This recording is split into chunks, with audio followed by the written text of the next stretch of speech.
All right, Brewer fans, welcome to the Beer District Podcast. I'm your host, Tyler. I'm joined with co-host Josh Waldock. I do some writing for Wisconsin Sports Heroics. We both are contributors at Reviewing the Brew. Today, we both are going to be recapping an exciting weekend in Brewers baseball and historical as well, as in case you somehow live under a rock, the Brewers are your National League Central champions for the third time in franchise history. And my man Josh was at the game, so man, I am so jealous of you. Yeah, it was. Sorry if my voice is a little. We'll see how long I can ride the voice out. But man, it was a great game. I mean, from the get-go, kind of kind of had it all. Had Adames hit a homer. You got to see the Braun ceremony. Like, it was. Williams comes in, and then Hader slams the door after a strong start by Peralta. Like, it kind of just had everything you wanted. Plus, a confetti snowstorm, which made me want to storm the field and make a snow angel out of it, like some of the players' kids were. You can pass as one of their kids, I'm sure, right? Just look like you belong. I definitely fit in with, Suter's kid or Kane's kids, 6'5", Like, I could pass for a 5-year-old. There you go. And how about on the day we clinch, Ryan Braun's obviously there, and we put up 8 runs. That's got some little nostalgic feels to it as well, I think. Yeah, 8 runs, 8 hits. So the box score just has an 8 and 8 in there. It's it's cool. It's definitely a good kind of send off. I'm glad that Braun was in the building when we when they finally clinched. I'm glad Euchre was there for it. I'm kind of glad. This is kind of what the 50th anniversary season should have felt like, but obviously with COVID it didn't happen like that. But I'm glad that we're kind of getting all the legends in Milwaukee for the big clinching that we had. Yeah, because, the party really started off on Friday going into the Wall of Honor. You got Carlos Gomez, Giovanni Gallardo, Francisco Rodriguez, who wasn't there, but Gomez and Gallardo were. So that was really cool to see and kind of hear about all of them. And then you obviously mentioned Bob Euchre, his 50th anniversary of, being the voice of the Brewers with the radio. And then Ryan Braun, as we talked about already, and then you maybe have to think the Brewers are we're gonna save the clinching game for when Ryan Braun's in house, because we know he just has a flair for the dramatics, and wow, it just worked out perfectly to get this clinching game, the last game of the regular season against fans anyway at home. Yeah, this is kind of a storybook way to wrap it up. You had. Molitor and Yount were both in town yesterday. They both were in the booth with kind of honor Euchre, but this is kind of a, almost has a storybook ending to it. Just the way that everything kind of fell into place. We just it's kind of weird. We went from last Saturday to Friday. It's kind of a weird time hop. I don't know what happened. Those 5 days just didn't exist. But this was a season that I think ultimately kind of came together in a way that's so special for the Brewers, and I'm glad that it kind of got to tie in some of the nostalgia with it also. Yeah, on the game where we clinched, you mentioned Willy Adames' big home run. Obviously that came in the first inning, but that's just him doing what he does best.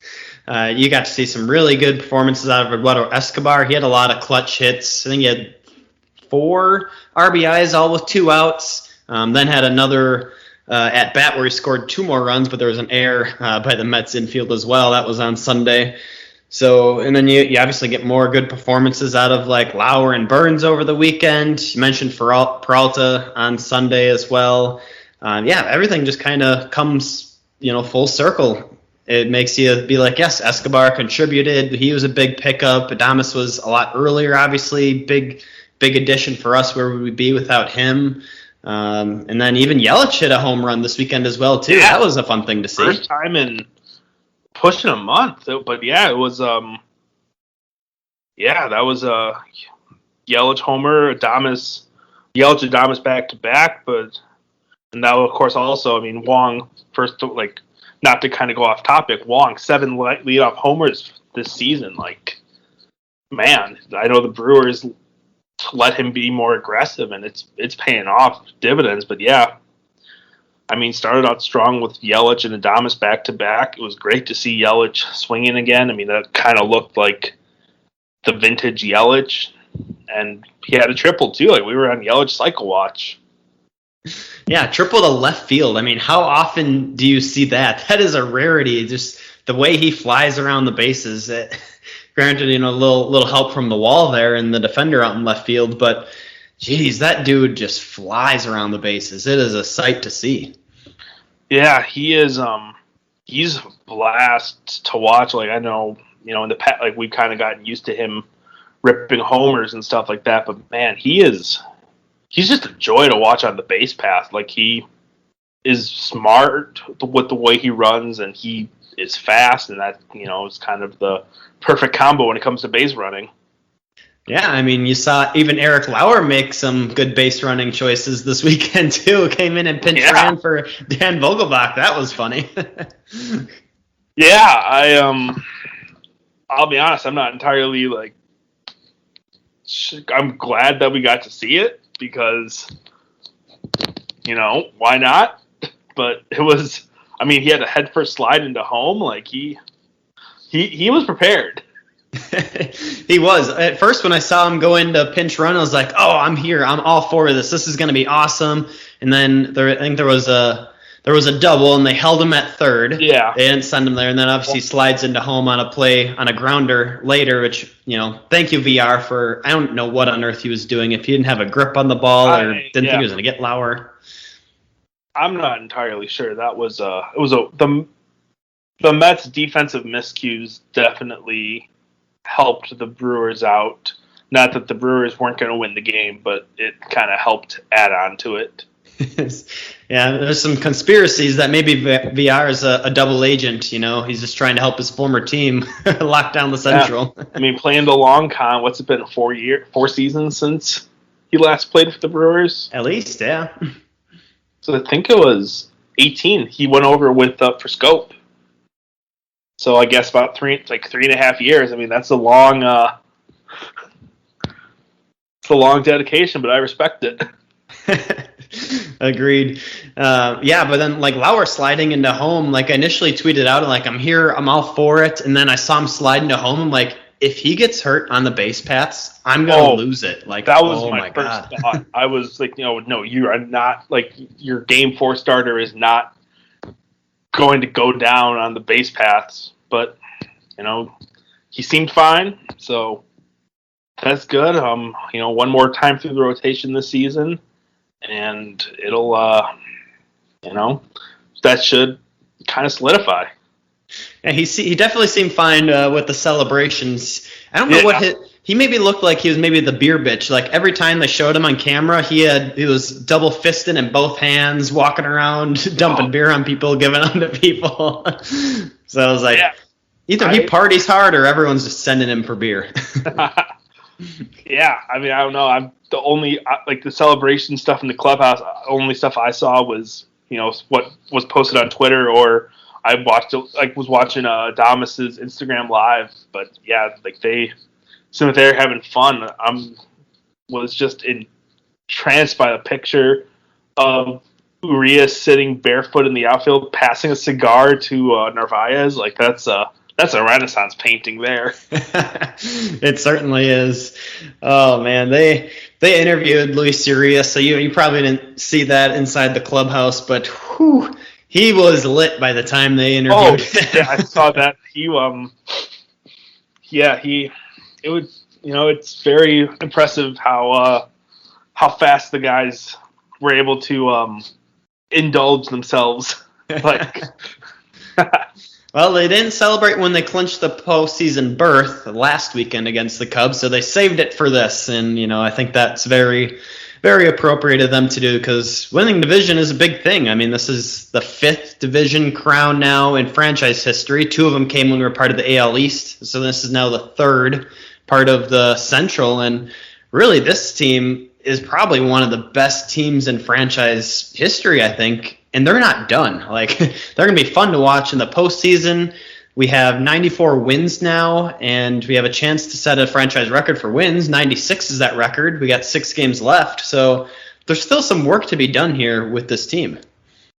Yeah, and I know Burns in one of the interviews, he said that he thinks that they're the best team in baseball, which I probably, when everything's firing, I'd have to agree with them. But yeah, I mean, like, I think they're definitely, like, there are some it seems like sometimes after teams clinch, they kind of have just like put off the brake. But I think that, you know, the final 2 series are going to be against playoff teams, and so really this is kind of the time to do what you can to kind of disrupt their momentum and gain momentum yourself to propel yourself, I think. Yeah, I agree. And it is also kind of like the opposite end of that is, you know, like, there's no way we can get the number 1 seed. You know, the Giants are already over 100 wins. There's 6 games left, so we can't catch them.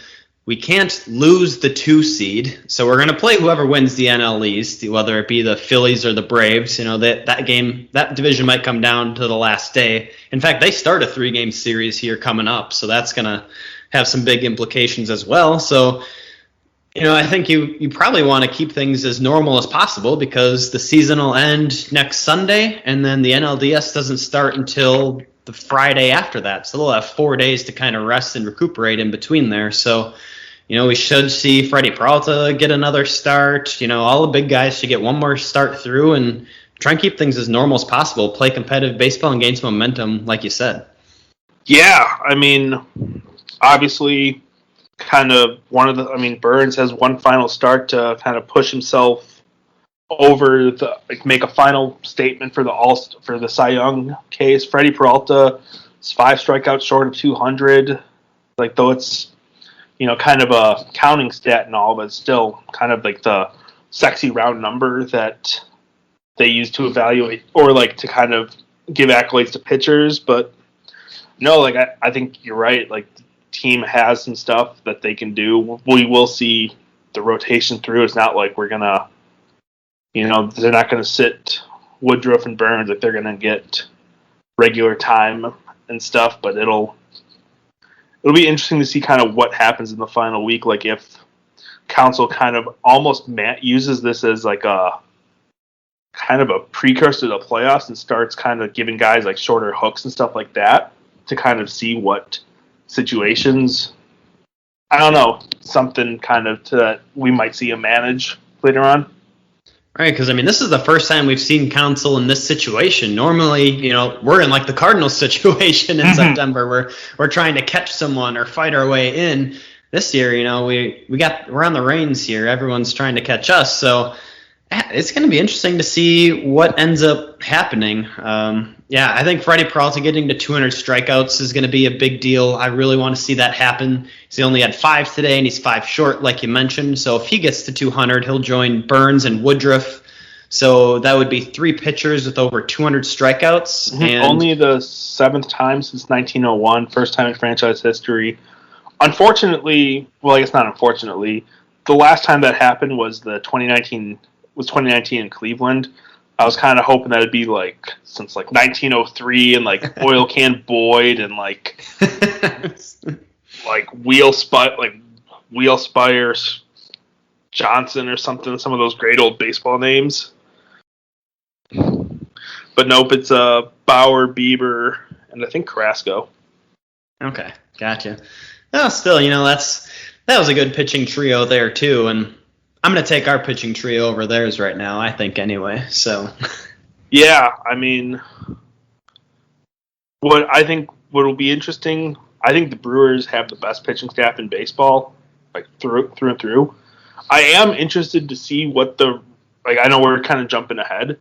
I'm looking forward to seeing kind of what happens against the Dodgers because, you know, they have a high octane staff. The Brewers have a high octane staff. Like, are we going to see kind of a mini NLCS face-off, or are we just going to see, you know, bullpen days? Are we going to see kind of stuff to not show your cards, I guess, at the table?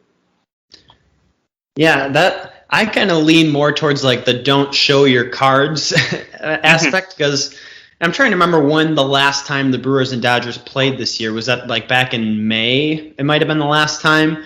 But regardless of, when you're looking it up there when it was, like there have been changes throughout this pitching staff. Like obviously Jake Cousins is on the IL, but I can guarantee you he wasn't there last time. So maybe you don't want to show him. Devin Williams has come a long way since his, I call it a struggle start to the year. He's obviously rebounded very nicely. And Josh Hader's throwing the ball really well. So in my mind, I don't want to give him any looks at anyone. Try and keep everything a secret. Yeah, this is assuming unless I'm missing something, this is the first time since the Brewers took 3 of 4 back at the end of April and May. And I mean, that was, the Brewers had almost everyone on the IL. We didn't have Adames yet. It was, so radically different team. Like, obviously the Dodgers are familiar with Escobar, but they're not familiar with Adames. They're not familiar with Aaron Ashby, which, God, sorry, I'm just getting ahead of myself. And I'm like envisioning Game 4, like, of the NLCS, like Craig Counsell just trots Ashby out to start. Oh, man. I would be all for that if it wasn't for the fact that Eric Lauer is just a huge NL West killer. So there is that to take into consideration, too. Oh, so Eric Lauer, I don't know if you caught his Aaron Ashby, his interview here as they were celebrating after clinching the division. He was trying to give a sincere interview to Sophia Minnaert, and Dan Vogelbach came up behind him, dumped cold beer on him, and said, "Dude, you're nasty. You throw a lot of sinkers. You're just so nasty."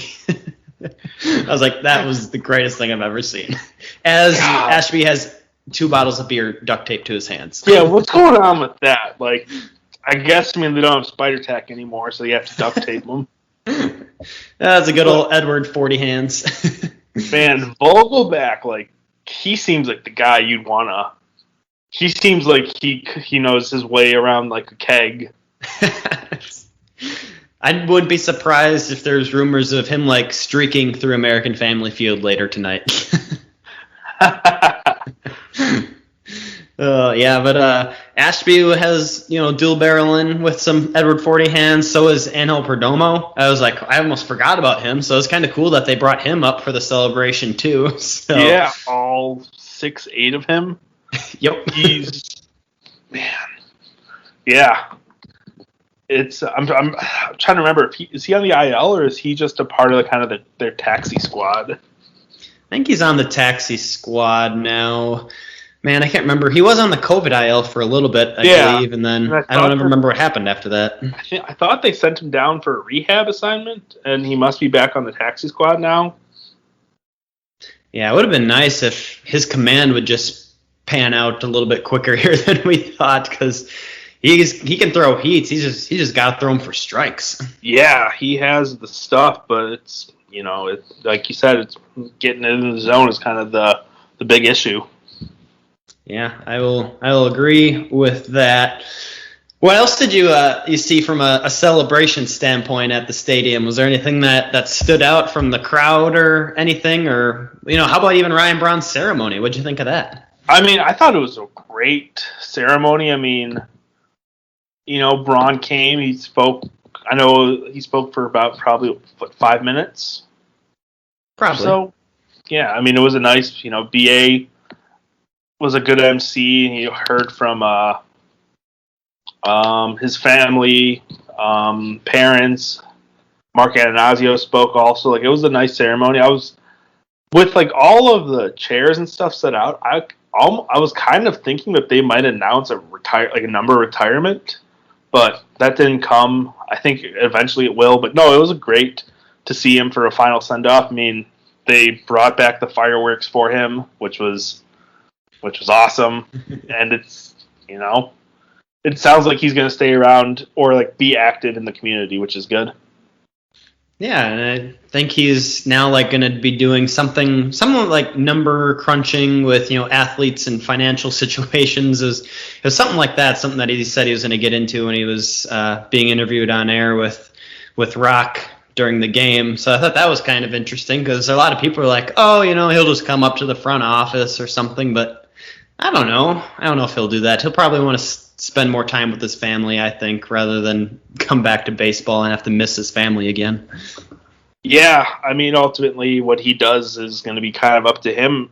We did get an interesting nugget today that he had serious conversations about coming back, which I know that there were kind of rumblings about it. Trevor Pluth of Talking Baseball was kind of one of the guys circulating that. But yeah, we got confirmation from Will Salmon of The Athletic that Braun had discussions, like serious discussions about coming back in July and August.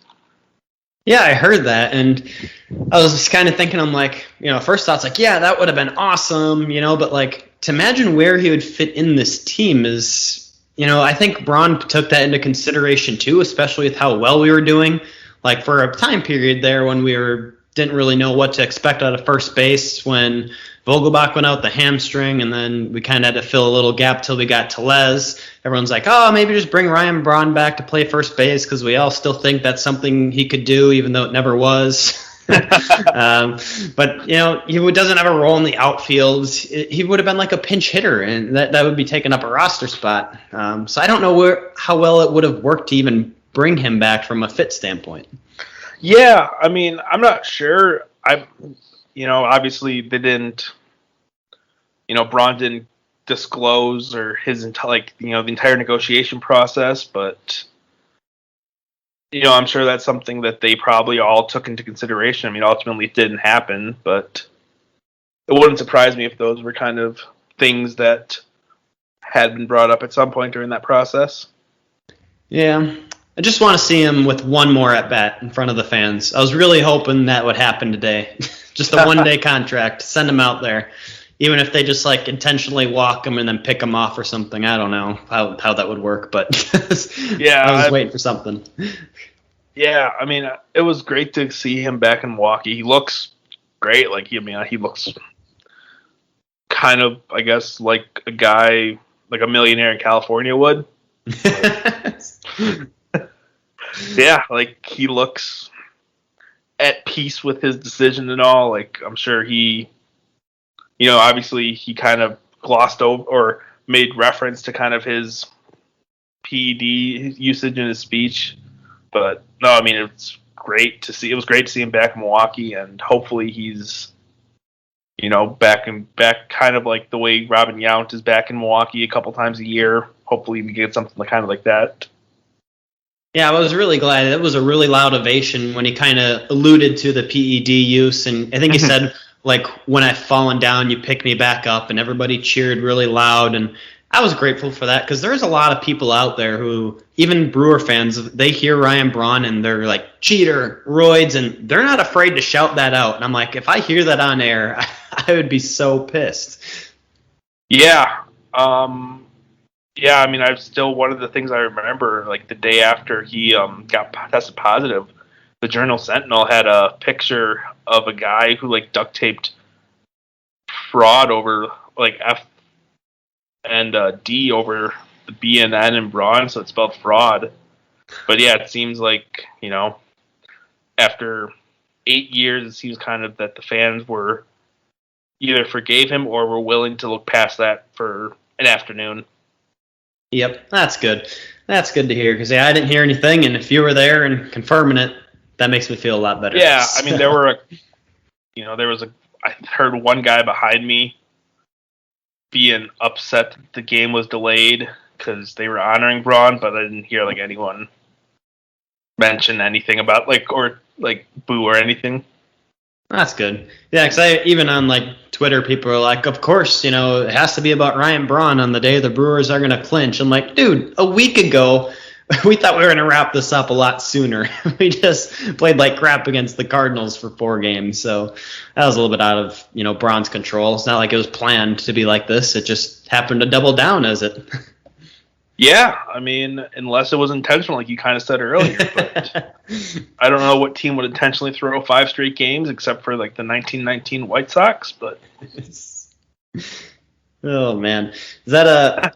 Yeah, we don't need to get into cheating in baseball, oh boy. no, Oh we yeah. don't. Oh well, yeah. That certainly was a good retirement ceremony to see. Obviously, it was good to see Gomez and Gallardo back. Like Gomez and Adames, I thought they had a lot of cool things to say about one another. We obviously knew there was a connection there between them, but to kind of hear a lot of it spoken out loud and just to kind of see how close they are and how much the fans actually meant to Carlos Gomez, it was cool to hear all that. Yeah, I mean, he had nothing but positive things to say about the fans, and like the fans were kind of one of the things that he cited when, asked about why he wanted to retire in Milwaukee, and it was great to see him and Gallardo back. Both of them are, man, we got to get just 50 different alternate broadcasts going on with like all the different players. Like, I'd love to hear a Gomez broadcast. I'd love to hear Yount, like. Just pretty much anything except for the traditional broadcast. Let's try it. Oh, yeah, that would be cool. I mean, that's becoming more of a thing. Like, I think Monday Night Football does it with the Manning brothers. And it's pretty much like two brothers hanging out with, and there's a football game out in the background. Like, I don't know if you ever watched it, but they don't actually talk about, or it's kind of the game is sort of a second thought. It's more of the conversations they have. It's actually really interesting, really cool broadcast. Yep. Yeah. I mean, they're just hanging out in their houses too. It's not like they're at the game. So it was pretty neat. I watched a little bit of it last Monday, but yeah, that'd be a good idea for the Brewers to capitalize on that. They need aired on like a Bali Sports Alternative channel or, something. I don't know what else they'll have. Yeah. Fun ways to spice things up. Not saying that a slight against the regular broadcasters at all, but BA and Rock can't match Go-Go's energy. Yeah, I don't think anybody can. So, oh yeah. Well, I guess now we've clinched the division. We can kind of relax a little bit. I haven't looked a whole lot into it yet, but just kind of looking at the peripherals from the outside in. If you had to choose Braves, Phillies, who are you kind of leaning towards right now? I would probably want. That's a tough one. I mean, I think, like you said, I haven't done much digging into the peripherals. I just kind of accepted that it's going to be the Braves. They're 2 up, but like you said, kind of a key 3-game series coming up. I would probably choose probably the Braves just because Bryce Harper scared me. Yeah, I mean, we think we had this topic. We debated it a couple weeks ago. Yeah. I don't remember what we all said because, obviously things change pretty quickly. But, yeah, Bryce Harper is scary. He's having a great second half to this season. You definitely do not want to face him. I just find it astonishing that the Braves have managed to bounce back so well without Acuna. How they've done that is just crazy, insane. To have him pull you out there. Oh, sorry. Yeah, I mean, it's kind of like almost in Moneyball how, you're not replacing Johnny Damon. You're, recreating him. And that's, his production. And that's what the Braves have done. It's kind of piecemeal. I mean, Jorge Soler is their leadoff hitter, which is just unconventional. But, no, I mean, him and Peterson, they've done a great job. And, they're not running away with the division, but they're a lot more competitive than I think a lot of people thought they would be. Yeah, definitely for me. I mean, Ozzie Albies and Austin Riley both have 30-plus home runs. That's kind of crazy. I didn't realize that. Albies got 103 RBIs on the year. Oof. Definitely some good batters in either lineup. So, yeah, that'll be something to debate about, and eventually we'll know who we're playing so we can dive into it a lot further. But yeah, that'll be fun. That series, Phillies Braves, starts on Tuesday, same time as Brewers and Cardinals this week as well, for the last road trip of the year, which we already talked about a little bit. So, yeah, it'll be fun. Should be a good competitive week of baseball, and a lot of questions are going to get answered this week. So a lot of news to come forward. Yeah, and I mean, nice thing, another great thing. The Dodgers series is a Friday, Saturday, Sunday, so no West Coast work night, late nights, like no staying up till 1 and having to sit around, like sleep for 5 hours, get a nice little coasting in on that. So that's a extra plus buried in the schedule. I did see that. I was very happy with that, especially because I'm going to be up in the middle of nowhere this weekend, so I'll have to listen to it on the radio. But won't have to miss any of the games with my travel time, so that's kind of nice. So. Yeah. All right, but I think that will wrap us up here for today. Again, Brewers are division champs. This is a great day. I'm super excited, and I can't wait to see where this team is going to go going forward. Yeah, go Brewers. Thanks for listening. Make sure you guys take this in. 4 straight playoff appearances. This is the second division title in 4 years. It's crazy how good this team is and how built this team is for further success.